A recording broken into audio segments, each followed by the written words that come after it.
Hello students, this is generator protection part 3. In earlier two parts, we have discussed the basic theory regarding generator protection and its basic fault. In this section, we will discuss some numericals related to alternator faults. ये हमारे पास problem number 1 है जो हमें कहता है कि star connected 3 phase 10 MVA 6.6 kV alternator has a per phase reactance of 10%. It is protected by Merz-Price circulating current principle, which is set to operate for fault currents not less than 175 amperes. Calculate the value of earthing resistance to be provided in order to ensure that only 10% of the alternator winding remains unprotected. अब ये जो सारे problems हैं ये deal करेंगे alternator protection के हवाले से। और अल्टरनेटर प्रोटेक्शन में जो मेजर हमारे पास चीज़ है वो ज़ाहिर है कि उसकी वाइंडिंग है। इस प्रॉब्लम के अंदर जो हमें सिनेरियो दिया गया है वो सबसे पहले ये दिया गया है कि जो इसकी वाइंडिंग है वो स्टार कनेक्टेड है, 3 फेज़ है, जो पावर रेटिंग है वो 10 MVA है और it is basically 6.6 kV alternator है और पर फेज़ जो रिएक्टेंस हमें गिवन है वो 10% है। अब ये जो इसका जो प्रोटेक्शन मैकेनिज़्म है वो डिज़ाइन किया गया है मर्ज प्राइस सर्कुलेटिंग करंट प्रिंसिपल के ऊपर, जो हम जनरेटर प्रोटेक्शन के पार्ट 2 के अंदर देख चुके हैं। अब इसके अंदर एक और कंडीशन दी गई है कि जो फॉल्ट करंट होगा वो 175 एम्पेयर से मतलब उसकी एक रेंज दी गई है कि इससे कम पे वो ऑपरेट नहीं करेगा। अब जो हमें इसके अंदर फाइंड आउट करना है वो ये है कि जो अर्थिंग रेजिस्टेंस है जो आर होगी, जैसा कि आप फिगर के अंदर भी देख सकते हैं, हमें वो फाइंड करनी है। और उसके साथ हमें एक और कंडीशन दी गई है कि 90% जो पूरा अल्टरनेटर की वाइंडिंग है ये प्रोटेक्टेड रहनी चाहिए और जो बाकी 10% है वो अनप्रोटेक्टेड रह सकती है इन द गिवन कंडीशन। उसके अलावा एक बात हमें याद रखनी है कि ये जो आपके पास डिफरेंट मोड्स ऑफ कनेक्शन हैं, स्टार कनेक्टेड हो गया, डेल्टा कनेक्टेड हो गया, ये जैसे जैसे प्रॉब्लम्स में आपको गिवन होगा तो उस हिसाब से हमें उसकी कैलकुलेशन करनी पड़ती है। और मर्ज प्राइस के बारे में मैं आपको बता चुका हूँ कि ये जो हमारा जो सेकंड पार्ट था जनरेटर प्रोटेक्शन के हवाले से, उसके अंदर ये डिटेल में डिफ़ाइन है। तो अब इसका जो है वो सोल्यूशन देखते हैं। इसका सोल्यूशन हम देख सकते हैं और हम इसके अंदर एक कंसिड्रेशन कर लेते हैं कि आर को हम अर्थिंग रेजिस्टेंस से जो कि हमें फाइंड करनी है, और जो हमें कंडीशन जो हमने देख ली थी वो थी कि 10% ऑफ द वाइंडिंग सिर्फ हम अनप्रोटेक्टेड रख सकते हैं। अब इसको सॉल्व करने से पहले हमें ज़ाहिर है कि जो पर फेज़ वोल्टेजेस हैं वो निकालने पड़ेंगे। तो बहुत सिंपल सा फार्मूला है, हमें पता है कि 6.6 एक्सपोनेंट 3 √3 से हम अगर डिवाइड कर लेंगे तो हमारे पास पर फेज़ वोल्टेजेस आ जाएंगे। Same is the case with full load current. 10 MVA जो कि पावर है वो हमें ऑलरेडी गिवन है और हम इसका जो ऊपर पर फेज़ निकाल चुके हैं, तो वहाँ से हमें ये फुल लोड करंट जो कि 875 एम्पेयर है ये हमें मिल गया। उसके साथ अब जो एक इम्पॉर्टेंट चीज़ है वो है रिएक्टेंस। अब चूँकि हमें जो क्वेश्चन के अंदर हमें एक जो परमिशन दी गई थी वो सिर्फ 10% की है, तो अगर मैं 10% के हवाले से बात करता हूँ तो ज़ाहिर है मैं परसेंट के हवाले से बात करूँगा तो 10 में on the left hand side and 100 के परसेंट में तो उधर जाके मल्टीप्लाई करवा दूँगा। 875 ऑलरेडी हम निकाल चुके हैं जो कि हमारे पास फुल लोड करंट है, और 6.6 जो है वो हमारे पास जो इसका वोल्टेज है वो हमारे पास गिवन है। एक्स हमारे पास वो रिएक्टेंस है जो हमने फाइंड करनी थी। तो मैथमेटिकली जब हम इसको सॉल्व करेंगे तो हमारे पास जो x की वैल्यू है वो हमारे पास आ जाएगी 0.436 ओम्स। सबसे पहले जो हमने इसको पर फेज़ के हवाले से जो इसका सॉल्व किया है उसकी वजह यही है क्योंकि हमारे पास अल्टरनेटर की 3 वाइंडिंग्स हैं और ये हमें स्टार्ट में बता दिया गया था कि आपका जो है ये जो जनरेटर है ये 3 फेज़ है, क्योंकि बड़ा जनरेटर है 10 MVA का है, तो ये एक बात वैसे भी अंडरस्टूड है कि ये 3 फेज़ का ही होगा। लेकिन फिर भी आपको जो मेंशन है तो हमने पर फेज़ के अंदर भी इसकी वोल्टेज भी निकाल लिया है। अब इसके अंदर जो रिएक्टेंस है हमें 10% गिवन थी, उसको हमने क्योंकि मल्टीप्लाई कर दिए 0.1 के साथ, तो हमारे पास ये 0.0436 का हमारे पास इसकी फिगर आ गई है। इसी तरह आपके पास जब हम EMF की बात करेंगे तो सेम हमारे पास 0.1 का फिगर है। वोल्टेज पर फेज़ हम पिछली स्लाइड में निकाल चुके हैं जो कि हमारा 3180 आया था। तो जैसे हम इसको अगर मल्टीप्लाई करते हैं तो जो EMF इंड्यूस है वो 381 वोल्ट्स आ गया। सेकेंडली जब हम इम्पिडेंस फाइंड करते हैं, क्योंकि हमें एक कंडीशन दी गई है कि 10% वाइंडिंग है वो अनप्रोटेक्टेड आप कर सकते हैं, इससे ज़्यादा नहीं, तो हम सिंपली जो है वो हमारे पास इम्पिडेंस का फार्मूला है और जो रिएक्टेंस है वो हम ऑलरेडी फाइंड कर चुके हैं जो कि 0.0436 है। इसके अलावा जब हम अर्थ फॉल्ट करंट निकालना चाहते हैं जो कि हमें पता है कि 381 और ZFI है, तो मैथमेटिकली अगर हम इसको सॉल्व करें और क्योंकि हमें पता है कि फार्मूला है, तो अगर हम अंडर रूट को ख़त्म करने के लिए दूसरी साइड पे हमें स्क्वायरिंग करनी पड़ेगी और इस तरह हमें R की वैल्यू जो है वो मिल जाएगी जो कि 2.171 ओम आई। अब ये जो आपके पास R की वैल्यू आई है 2.171 ओम्स, ये आपको क्या बता रही है? ये बेसिकली हमें बता रही है कि हमें जो कि अर्थिंग रेजिस्टेंस है, जो कि स्टार्ट में आपने जब हम प्रॉब्लम स्टेटमेंट पढ़ रहे थे तो उसके अंदर आपने देखा था कि ये आपसे यही पूछा गया था कि जो रेजिस्टेंस की वैल्यू जो है वो हमें कितनी रखनी पड़ेगी, बट कंडीशन क्या दी थी कि आप सिर्फ 10% ऑफ द अल्टरनेटिव वाइंडिंग है उसको अनप्रोटेक्टेड रख सकते हैं, लेकिन रेस्ट ऑफ द कंडीशन आपने उसको पूरी करनी है। जस्ट इमेजिन यहाँ पे 20% होता, 30% होता, तो जो बाकी हमने आगे सारे सॉल्यूशन उसका किया है तो वो भी हमारे पास चेंज हो जाता।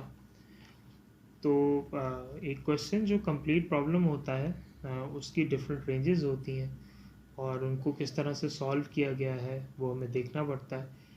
तो इसके मुताबिक जो हमें कंडीशंस दी गई थी उसके मुताबिक हमने रेजिस्टेंस की वैल्यू निकाल ली है जो कि 2.171 ओम्स आई है।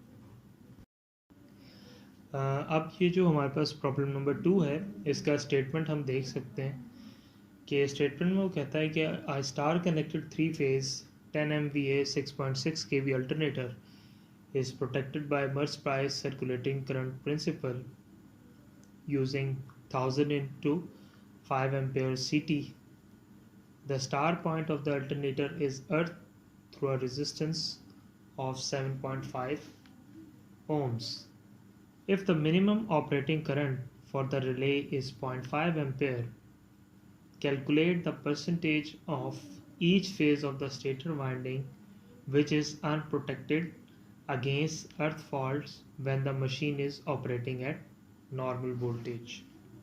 अब ये जो प्रॉब्लम स्टेटमेंट आप देखते हैं तो इसके अंदर आपको जो चेंज नज़र आया होगा वो सबसे पहले ये है कि जो आपको एक एडिशनल चीज़ दे दी गई है वो एक आपको CT की रेटिंग दी गई है जो कि 1000:5 का है। उसके साथ साथ आपको जो अर्थ रेजिस्टेंस है जो कि लास्ट न्यूमेरिकल में आपने ख़ुद फाइंड आउट की थी वो भी इसमें गिवन है। बट इसके अंदर जो आपसे पूछा गया है वो ये है, एक तो आपको ऑपरेटिंग करंट दे दिया गया है रिले का जो कि 0.5 एम्पेयर का है, अब जो पूछा गया है वो ये है कि calculate the percentage of each phase of the stator winding which is unprotected against earth fault. अब ये जो हम स्टेटर वाइंडिंग की बात कर रहे हैं, हमने उसकी परसेंटेज में बताना है कि वो कितनी परसेंटेज है जो कि अनप्रोटेक्टेड है इन गिवन कंडीशंस के ऊपर। क्योंकि आप अगर लास्ट न्यूमेरिकल में देखेंगे तो लास्ट न्यूमेरिकल में हमें इसके इन्वर्स कंडीशन दी गई थी। उसमें हमें ये बताया गया था कि अगर हमारे पास 10% का हमारे पास क्वेश्चन है कि हम उसे अनप्रोटेक्टेड रख सकते हैं, लेकिन यहाँ पे वो केस नहीं है। तो और साथ में एक और कंडीशन भी ये दी गई है कि जब आपकी जो मशीन है अल्टरनेटर है वो नॉर्मल वोल्टेजेस के ऊपर ऑपरेशन परफॉर्म कर रही है। तो अगेन जो आपने ये देखना है कि जो प्रॉब्लम स्टेटमेंट है वो क्या कह रहा है, क्योंकि प्रॉब्लम स्टेटमेंट में बहुत सारे समटाइम्स जो है वो ऐसी कंफ्यूजिंग स्टेटमेंट होती हैं जिनकी बेस पे हम कोई गलत चीज़ें फाइंड आउट कर लेते हैं जो कि नेसेसरी भी नहीं होती, या हम उन पॉइंट्स को गलत अंडरस्टैंड कर लेते हैं। तो अब हम इसके सोल्यूशन की तरफ देखते हैं। अब इसके अगर हम सोल्यूशन की तरफ देखें तो एज वी नो डैट जो कि हमें क्वेश्चन के अंदर गिवन था, जो रेजिस्टेंस है वो है 7.5 ओम्स। वोल्टेज पर फेज अगर हमने निकालना हो तो कोई मुश्किल नहीं है, 6.6 kV ऑलरेडी आपको गिवन था, तो हमने जब पर फेज निकालना है तो उसको √3 से डिवाइड कर देंगे। तो ये हमारे पास तकरीबन 3810 वोल्ट्स आ रहा है। सेकेंडली हमें एक और कंडीशन दी गई थी, वो ये थी कि जो मिनिमम ऑपरेटिंग करंट था रिले का वो 0.5 एम्पेयर था। अब उसको हमने इंटरप्रेट कैसे करना है, क्योंकि याद रखिए अभी हमने इसके साथ CT को इंस्टॉल किया हुआ है और CT हमारे पास है 1000/5 रेशो का। तो उसकी अगर हम ओरिजिनल उस करंट की वैल्यू निकालना चाहें कि उस ओरिजिनल करंट का मैग्नीट्यूड क्या था, तो हम बिल्कुल उसी तरह जिस तरह हम लोगों ने पास न्यूमेरिकल्स जो किए थे रिगार्डिंग ओवर करंट रिलेज और CTs के, तो सेम वही प्रोसीजर फॉलो करेंगे। 1000/5 रेशो का न्यूमेरिक वो आपका CT था और 0.5 आपके पास ऑपरेटिंग करंट था, तो आप उसको मल्टीप्लाई करेंगे तो 100 एम्पेयर वो एक्चुअल फॉल्ट करंट है, यानी वो मिनिमम फॉल्ट करंट है जो कि रिले को ऑपरेट करवाएगा। Same is the case of EMF induced in percentage of the stator winding. वो हम कैसे निकालेंगे, उसके अंदर 2-3 चीज़ें हमने इसके अंदर देखनी है, क्योंकि परसेंटेज में बात हो रही है। तो वी फेस जो है वो ऑलरेडी आपको गिवन है, जो हम ऊपर फाइंड आउट कर चुके हैं, और क्योंकि x हमारे पास अभी अननोन है तो जो अभी हम क्वांटिटी निकालेंगे वो x की फॉर्म में, यानी 38.1 x वोल्ट्स हमने ये फाइंड आउट कर लिए। अब ये जो अर्थ फॉल्ट करंट था जो हमने परसेंटेज में उसको निकालना है, क्योंकि r की वैल्यू हमें ऑलरेडी मालूम है, तो जो 38.1x की जो वैल्यू हमने अपने लास्ट स्टेप में निकाली थी, सिंपली उसको हम एक नोटेशन में लिख सकते हैं कि 31.1x ओवर 7.5 एम्पेयर्स, क्योंकि x स्टिल अभी अननोन है हमारे पास। अब जो कि करंट हमने लास्ट अपनी स्लाइड में निकाला था ऑपरेटिंग करंट को देखते हुए रिले के, वो हमारे पास आया था 100। अब इस 100 को हम इक्वल रख देते हैं अपने इसी अर्थ फॉल्ट करंट के ऊपर, तो डेफिनेटली यहाँ पे हमने रखा, और जो अनप्रोटेक्टेड वाइंडिंग की परसेंटेज थी वो हमने निकाल ली, जो कि तकरीबन यहाँ पे 19.69% बनती है। तो इसका मतलब है कि लास्ट न्यूमेरिकल में हमसे ये पूछा गया था कि हमें रेजिस्टेंस बतानी थी और परसेंटेज हमें गिवन थी, लेकिन इस न्यूमेरिकल में हमें रेजिस्टेंस जो है वो फाइंड नहीं करनी थी, वो हमें गिवन थी, और हमें क्या फाइंड करना था कि कितना percent of the alternator winding है वो अनप्रोटेक्टेड रहेगी। तो आप इसी केसेस से अंदाज़ा कर सकते हैं और ख़ुद इसको प्रैक्टिस प्रॉब्लम भी जब आप कर रहे हैं, और क्योंकि हम जब रियल सिनेरियोस पे बात कर रहे होंगे तो उसके अंदर ये बहुत इंपॉर्टेंट चीज़ है, क्योंकि उस वक्त बिल्कुल आप ये जो देखते हैं कि चीज़ें चेंज हो रही होती हैं, रेजिस्टेंस भी और आपका ये जितने भी सीटीज़ और ये सारी चीज़ें हैं, तो रियल सिनेरियोज में जब हम इसके ऊपर बिल्कुल फोकस करते हैं तो हमें ये चीज़ें जहन में रखनी है कि हमने कौन कौन सी कंडीशंस यहाँ पे अप्लाई करनी है। कुछ कंडीशंस यहाँ पे म्यूट की जाती हैं ताकि अभी आप सिर्फ बेसिक कॉन्सेप्ट्स के ऊपर ही अपनी कंसंट्रेशन रखें। तो ये एक सेकंड न्यूमेरिकल था जो कि अल्टरनेटर फॉल्ट से रिलेटेड था।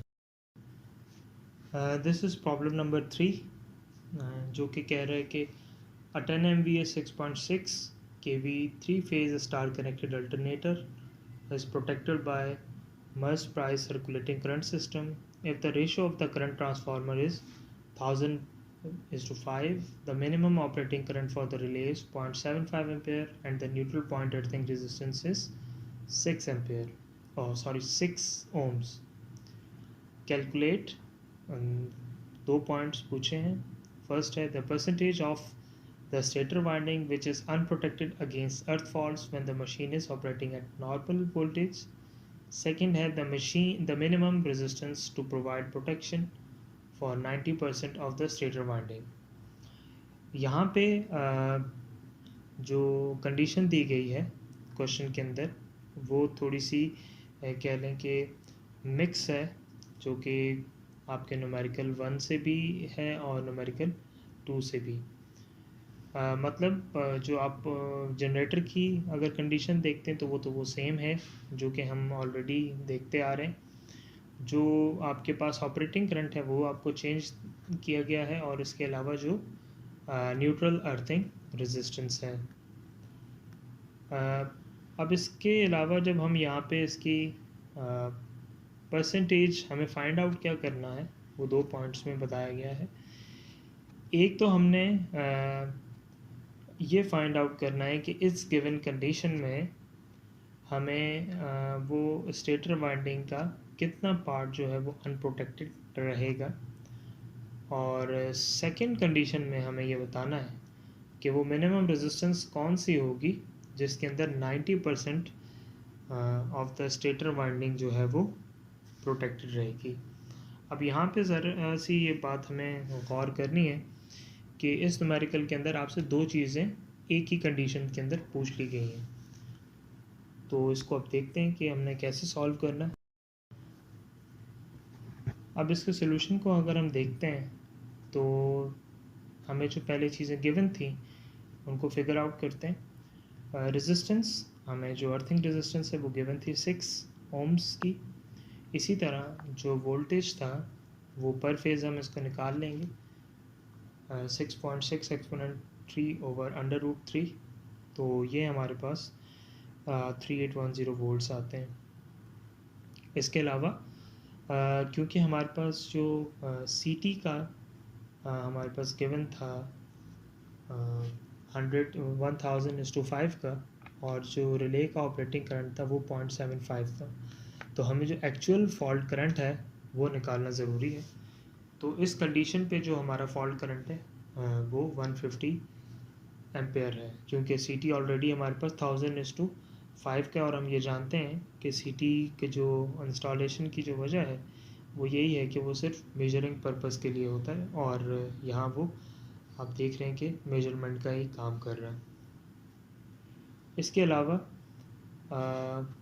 जो एक और चीज़ हमें इसके अंदर फाइंड आउट करनी है जो हम लास्ट न्यूमेरिकल में भी की थी, वो था EMF induce in X% of the stator winding. Same case phase voltages हमें पता हैं, और यहाँ पे भी हम X की फॉर्म में अपने EMF निकाल सकते हैं जो कि 38.1 X वोल्ट्स है। X क्योंकि हमें अभी फाइंड आउट करना है तो इस वजह से हमने इसको X की फॉर्म में लिखा है। Secondly earth fault current which X% will winding will cause अब हम x को अगर फाइंड आउट करने जाते हैं तो हमें एक चीज़ पता है कि अगर हम उसको इक्वेट करेंगे तो R की फॉर्म में करेंगे, क्योंकि R हमारे पास गिवन था 6 एम्पेयर में, और सॉरी 6 ओम्स में, जो कि हमारे पास रेजिस्टेंस थी।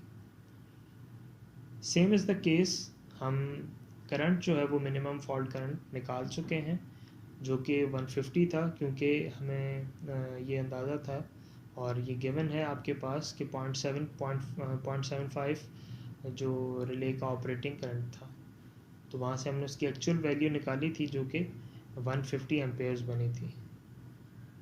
तो जो हमारे पास ऊपर अर्थ फॉल्ट करंट आया था एक्स की फॉर्म में, उसको हमने इसको इक्वेट किया और एक्स की जो वैल्यू थी जो कि 23.6% आई थी वो हमने निकाल ली। तो अब हमें जो इसका फर्स्ट पार्ट था उसका जवाब मिल गया, जो था कि the percentage of the stator winding which is unprotected against earth faults when the machine is operating eight normal voltage. तो हमें ये पता चल गया कि जो 26% है, ये वो एरिया है जो कि इन गिवन कंडीशंस में अनप्रोटेक्टेड है। अब जो सेकेंड हमारे पास पार्ट था जिसके अंदर हमसे वो मिनिमम रेजिस्टेंस पूछी गई थी, जिसके अंदर हमें ये कंडीशन दी गई थी कि 90% of the stator winding will remain protected. अब हम इसको देखते हैं तो हमें और कुछ करने की ज़रूरत नहीं है, बिल्कुल अपने जो लास्ट हमने जो पार्ट किया है लास्ट स्लाइड का, उसका एक सिंपल सा हम जो लास्ट पोर्शन है वो उठा लेते हैं, और क्योंकि उसके सारी कंडीशंस सेम है एक्सेप्ट कि हमें R वहाँ गिवन था और यहाँ हमने R को जो रेजिस्टेंस है, अर्थ रेजिस्टेंस है, उसको फाइंड आउट करना है। तो इक्वेशन हमारे पास जो लास्ट स्लाइड में बनी थी वो 150 is equal to 38.1 x over R थी।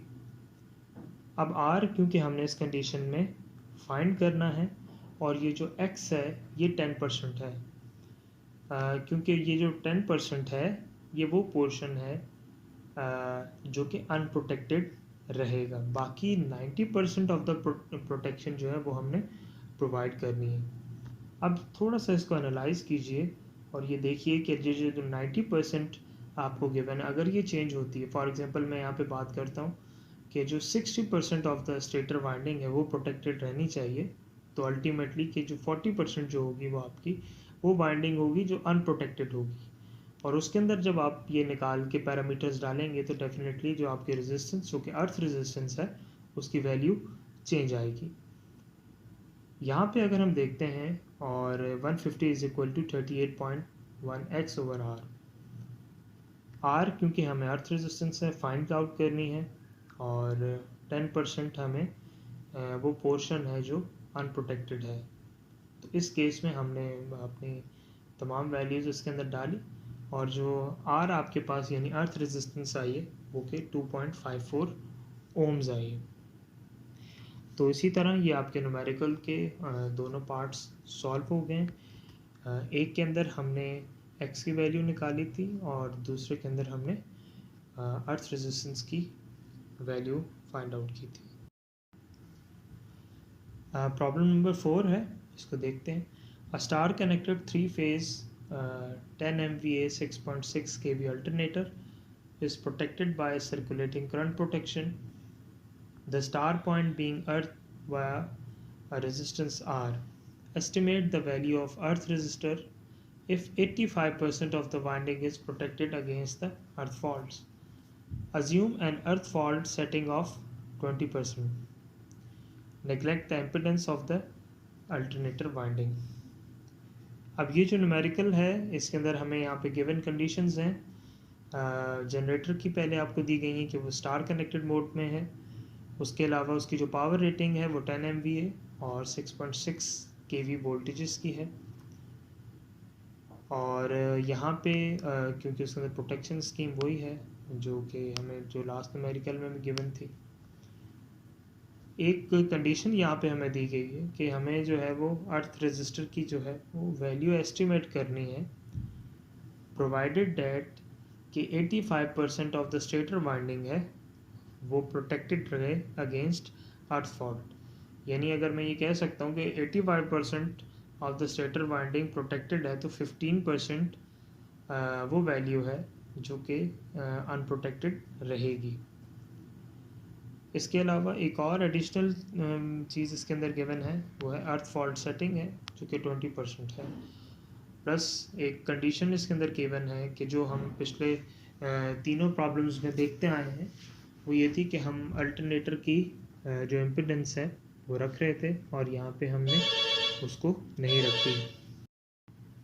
अब इसका सोल्यूशन देख लेते हैं। जिस तरह हम पहले बता चुके हैं कि 85% ऑफ द वाइंडिंग है जो कि प्रोटेक्टेड रहेगी और 15% ऑफ द वाइंडिंग है जो कि अनप्रोटेक्टेड रहेगी।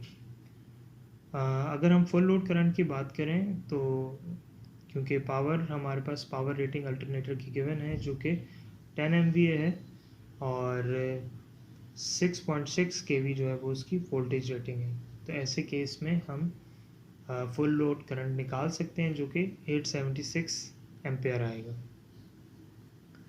उसके अलावा हमें एक एडिशनल कंडीशन दी गई थी जो कि थी अर्थ फॉल्ट सेटिंग 20%। तो यहाँ पे जो है वो उसको हम अकाउंट में लेंगे और 20% है, तो अगर हम इसको परसेंटेज में चेंज करना है और उसको, क्योंकि हम फुल लोड करंट निकाल चुके हैं जो कि 876 एम्पेयर है। अब इसका जो 20% हमारे पास बनता है वो तकरीबन 175 एम्पेयर्स बनता है। इसके अलावा जो एक और चीज़ है जो कि voltage induce in 50% of the winding, क्योंकि 50% ऑफ द वाइंडिंग वो है जो कि अनप्रोटेक्टेड है। अब अनप्रोटेक्टेड का जब तक हमें वोल्टेज पता नहीं होगा तो हम उसको मज़ीद उसको सॉल्व नहीं कर सकते फॉर रेजिस्टेंस वैल्यू। तो 15% के हिसाब से हमने जब इसको फाइंड आउट किया तो हमारे पास एक सर्टेन वैल्यू आई है जो कि हम अभी नेक्स्ट स्लाइड में देखेंगे। अर्थ फॉल्ट करंट क्योंकि हमारे पास 15% था और इसको फाइंड करने के लिए, क्योंकि करंट सेटिंग हमने जो लास्ट उसमें निकाली है पार्ट में 175 थी, इसको अगर हम इक्वेट करते हैं तो यहाँ से हम आर की वैल्यू निकाल सकते हैं जो कि हमारे पास 3.27 ओम्स आई है। तो हमने इस न्यूमेरिकल के हिसाब से जो हमें फाइंड आउट करनी थी चीज़ जो कि अर्थिंग रेजिस्टेंस की वैल्यू थी, वो हमने फाइंड आउट कर ली गई है, क्योंकि इसके अंदर हमें थोड़ी सी डिफरेंट कंडीशन गिवन थी रिगार्डिंग अर्थ फॉल्ट सेटिंग की, जिसको हमने पहले अपने उस न्यूमेरिकल को सॉल्व करते हुए उस पॉइंट पे लिया और तब जाके हमारे पास जो हमारे पास अर्थ रेजिस्टेंस थी वो हमारे पास 3.27 ओम्स आई। अब ये जो हमने 4 प्रॉब्लम्स किए हैं, इनसे रिलेटेड जो मज़ीद कुछ प्रैक्टिस प्रॉब्लम है वो असाइनमेंट्स के आपने करने हैं और इन्हीं जैसी डिफरेंट कंडीशंस हैं जिनको हम मज़ीद आगे जाके ट्रांसफार्मर्स और मोटर्स को जब डिस्कस करेंगे तो उनके भी इसी तरह से डिफरेंट न्यूमेरिकल्स हैं जो कि रियल सिनेरियो पे बेस कर रहे हैं, उनको हम देखेंगे। Well, that's all from the generator protection part 3. Thank you, students.